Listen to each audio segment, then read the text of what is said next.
Victory, our victory.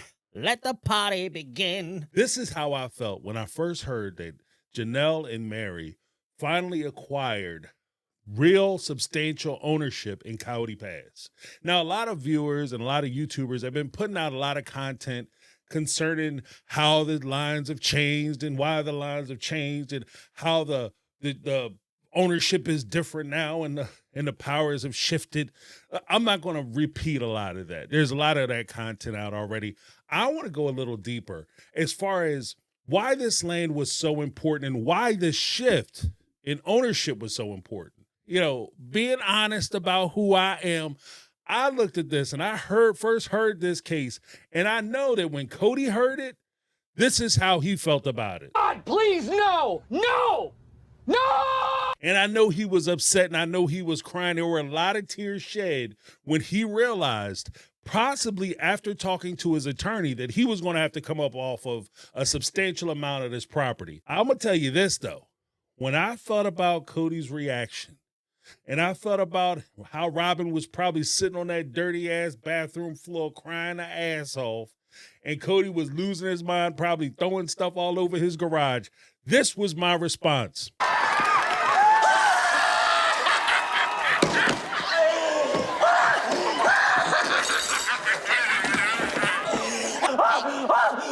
I can't breathe! I can't breathe! Okay. And I know he was hurt. And he'll probably be hurt when he sees this video. And I understand that. Emotional damage! But we have to talk about why Coyote Pass was so important to these ladies. Why the ownership and now the sale is so important and was so critical for them to be able to move on to the next stages of their lives. Now, the first part of it is, why was Coyote Pass so important? Why did it matter? I think that ultimately, Coyote Pass was a lot of different things to everybody involved. For Robyn, it was an asset. She chose Coyote Pass way back when she and her kids and Kody all went to Arizona, and they're the ones who found Coyote Pass. They're the ones who first started seeding the idea of not only moving to Arizona, but purchasing and acquiring this property. And I think that, you know, just from watching the show, and this is my personal opinion, I think that when she saw Coyote Pass, Robyn, she saw Coyote Pass as an asset that she was going to acquire, something that she was going to have. It wasn't something that was supposed to be shared amongst all the family members. This is something that she was supposed to take control over once either Kody died or she left Kody. And I think that's a full stop. So I think that that was her motivation and why Coyote Pass was so important to her. I mean, after all, Coyote Pass is so important to you, and building these houses is so important to you because you got to be next to each other so you can sit on the porch and watch your grandkids play on your creepy kind of way while you're sitting on a bench that was made by somebody who, you know, makes benches. Look, if Coyote Pass was so important to you, why were you so desperately spending all the money in the family fund buying big ass houses and trips and everything else that you were doing, all the shenanigans and doodads and hoteps and bullshit that you were purchasing?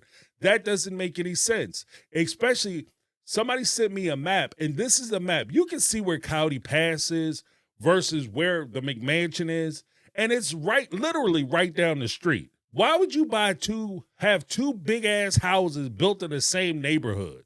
That doesn't make any sense. But then, of course, you had Kody. Kody's vision was actually, I think, twofold. First part, it was an asset. It was something that he was going to acquire. He was going to be able to do what the kids call stun on some fools. He was going to have a pinnacle. It was like the idea that he was going to have this pinnacle property, that he was going to have something that most polygamists don't have. Only maybe like the top tier polygamists would have, where they have like actually their own personal compound and property, where they have this big, huge house that he was going to have custom built, and he was going to be able to throw this into people's faces the whole time and talk about how great he is. He had the pretty wife, according to him. He was a successful polygamist, and this would have been the crown jewel of his success as a polygamist. And I think that that's where he was coming from. It was also a dream he could sell his wives. It was something that he could sell his wives so that they could not only part with their homes and equity in Las Vegas, but he could also consolidate the family finances, the family fortune, so that he has control of it in the form of the family fund. Because if you keep in mind, when they were in Las Vegas, yes, Kody did have some ownership rights over Meri's house. Yes, he did have some ownership rights over Robyn's house because they had refinanced the home. But when it was Janelle and Christine, he had zero ownership rights over those houses. So by them selling those homes, him taking that money and depositing it into the family fund, supposedly for this land in Coyote Pass, that it was going to be their dream, everything for everybody situation, he was able to consolidate a lot of the money. Christine is Coyote Pass, for what I saw, represented an albatross. It was something that she didn't like. She appreciated the idea, and I think that at one point she reluctantly embraced the idea of them all getting back together. But I think Christine was definitely afraid to move into a situation where she could actually see what was going on in the other homes, be neighbors with these other ladies, because then she could watch Kody coming in and out of Robyn's house, bouncing out of her house, happy as hell. You know, waving his hair back and forth. He wave his hair back and forth. He wave his hair back and forth. And she gets to watch him walk back and forth out of her house, you know, even when she's supposed to be her night. I'm going to come over to your house for your evening. I'm not going to sleep with you. I'm not going to do anything romantic. I'm not going to act with you as a husband would act with you. I'm just merely going to spend the night over at your place. And then I'm going to take my ass back over to Robyn's house with a hitch and McGiddy up and all souped up and ready to go and well rested so I can spend time with her. She didn't want to do that. So she saw Coyote Pass as a way, there was something that was holding her back. And when it came time for her to leave the family, I think that's part of the reason why it was so easy for her to let Coyote Pass go, so that she could just move on. For the last two participants, we have to ask the question. For Janelle and Meri, why was this land so important, and why was it so important that they sell it so that they can move on? That they get this ownership so that they can take that next step of selling it so that they can continue their lives and find their own happiness. Why is that important? I think for Meri, it was a promise of a return to full fellowship with Kody and the family. That's what the Coyote Pass represented. It was a fresh start because they had a very rocky turn in Las Vegas. When, you know, even according to Meri, when they got to Las Vegas, Kody looked her in the face and said, look, I'm going to make you suffer until I feel like you're worthy to come back into the family. It's almost that trial by fire idea that you have to suffer and you have to show penance in order for you to be welcomed back into the family. And so Coyote Pass, them going out to Arizona, the way that Kody was able to get her out of her home in Las Vegas, have her sell it so he could get that money, was he promised her that when they got to Arizona, the suffering would be over. And she would be welcomed back into the family. They would start moving to getting her back into full fellowship within the family. Once she sold her house, all Kody's interests seemed to just dwindle and disappear. So for her having ownership of this property and eventually selling this property will be that last link that she has towards Kody and the life that would have been with the Brown family, the coulda, woulda, shoulda life. She's now turning a new leaf and she's free to try to find her happiness somewhere else, because before that, she was constantly tied to this family and tied to the possibility she was going to get back with Kody. And any ties like that will always prevent you from being able to seek your next happiness. I had a saying I used to say all the time, and I'll try to remember and get it right here. There's a point where if you spend so much time holding on to your past, you can't reach for your future. If you're always looking in your rear view and looking behind you, you can't see what's ahead of you or what's in front of you. In some cases, what's right in front of you. So behind her is nothing but sadness, unhappiness, loneliness. And in front of her, could be her finding her salvation and her finding her own sense of happiness. For Janelle, it's a little different. First, let's talk about what Janelle contributed to the family. When she came into the family, Janelle was a worker, okay? She went to work and she was supplying funds to the family. Even Meri and Christine acknowledged that Janelle's money helped to pay for and take care of the family's needs, the mortgage, the lights, the electricity, the things that the family needs, the fundamental rudimentary things everybody needs in order to survive. And when rubber meets road, Kody, even though he was supposed to be making good money as a sign salesman, billboard salesman, his money was not as consistent as Janelle's money was. So really, Janelle was the foundation. She was the rock. She was the cornerstone, the financial cornerstone of the family. The funny thing about it is that even though all the wives work, I have the impression that Janelle's money went towards the needs of the family, whereas Christine and Meri's money went more towards the things that they wanted, like the extras or the here's and there's. Like maybe they covered some smaller bills and things like that when they could, but they also had a lot more access to residual funds because they worked. And when you look at that, if Janelle is going to work every day, when these ladies and Kody are out buying things for themselves, Janelle's money is going towards the things that they need. Now, on the surface, that doesn't sound so bad, but when you take into account that her kids are also missing out on things because they don't have full access to her income, that becomes a sacrifice.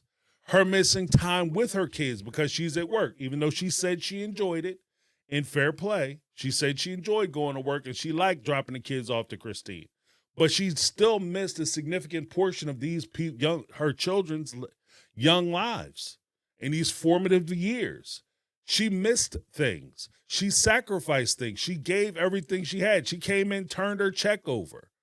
And in some cases, because they were struggling financially, she was cashing her whole check and putting it on something and not on herself or her kids. That's a sacrifice. And she sacrificed all that. And after all that sacrifice, and this also includes that when they moved from Utah in that dead of night move where they were trying to run from the law and them baloney skin ass tires, and they get out to Las Vegas after all those flats and pulling over to the side of the road and doing all that, and then they got the vacation home, and then they rented the other rentals because the vacation home that they stayed in was like a month. They stayed in a vacation home, and then they went and got rentals. After that, that was Janelle's money that was paying for all that. Janelle financed that with her 401k. She cashed her 401k in. So she financed their entire lives. And after all that sacrifice, she was left with nothing. And so this is one of the videos that really struck me, and I wanted to play it here. After I kind of got over the shock after Kody left, I thought, oh my heck, like I have nothing financially. I am tied up in this property, everything as far as my estate goes. Any kind of savings, money, anything is tied up in this property. I am a smart woman and I have done this very dumb thing. I trusted in this family structure, but now I'm really stuck. And I was like, oh my hell, I'm 50 and I have nothing. Now, as you can see, this is something that she had dealt with consistently. And I think that there's also the point where when we look at it, I think that they all knew that this was never going to work out. But the challenge of it is that when you are faced with something that you want so badly, you lose sight of the fact that it may never happen. The reality of the thing that you want gets lost. And you get to the point where you just want what you want because you want it and you've wanted it so long. And in some cases, you pull somebody aside and say, okay, well, why do you want it? And they don't even know. Janelle's relationship with Kody at the time of this, towards the end of their relationship after COVID and everything else was tremendously strained. Why in the world would you want to build a home in that location that you were probably going to get, if you didn't get stuck there, you weren't going to be able to move right away. Why would you want to build a home there and set up shop next to these people who you're having a problem with? Even with Meri, why would she ever want to build a home on Coyote Pass? The expense and everything else that goes into that. And then, of course, you'll have Kody and Robyn always looking to try to figure out how they have some kind of part ownership of the property that you developed and then built on, and the house that you're paying for. They're going to try to figure out how they get a cut of it. So that's always going to be present. And so, like I said, I think that there was a point where they were just merely holding on because they were used to holding on, and that's what they've been doing. So they've been holding on, so they're going to keep holding on, and they held on for as long as they could, hoping that Kody was going to change. And then I think one by one, they started to realize that this is the person who you have to deal with. This is the person that you're now having to contend with. The person that you used to know no longer exists. That person is gone. And so therefore, they had to make choices, and they had to make decisions that were not only right for them, but they had to make choices and decisions that would be right for their family. I think ultimately we have to ask the one question. Do you think selling Coyote Pass will set them free? And I'd love to hear from all of you guys, as well as, have you ever been in a situation where you've held on to a relationship or a situation for too long? And have you found, and I'll put it that way, have you found that you were holding on to that situation because you were so used to holding on to the situation? It's not even like you even wanted it anymore. I don't even want to do this anymore, but I'm so used to doing it, I'm going to keep doing it. Let me know what you guys think down below. Leave your comments. Go ahead, like, share, and subscribe to the videos. We're going to be rolling them out daily. Thanks so much. That's my take. I'm James. This has been my take on reality, and I'm out. 'Cause I've been living life right like I could just die any minute. Going for a ride down the side, PCH, country limit. I don't need a guy